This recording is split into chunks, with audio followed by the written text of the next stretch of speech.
Ang pangangaral ni Juan na tagapagbautismo. Ito ang simula ng magandang balita tungkol kay Hesukristo, ang anak ng Diyos.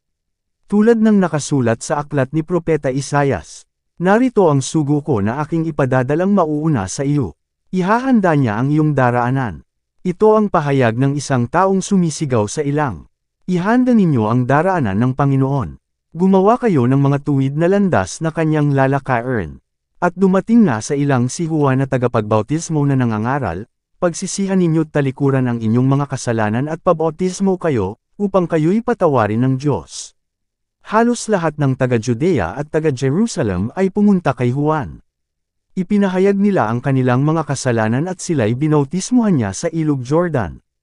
Ang damit ni Juan ay yari sa balahibo ng kamelyo, at balat naman ng hayop ang kanyang sinturon.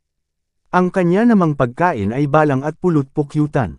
Ito ang ipinapahayag niya sa mga tao, ang darating na kasunod ko ay higit na makapangyarihan kaysa sa akin. Ni hindi ako karapat-dapat yumukod at magkalas man lamang ng tali ng kanyang sandalyas. Binautismuhan ko kayo sa tubig, ngunit babautismuhan niya kayo sa Espiritu Santo.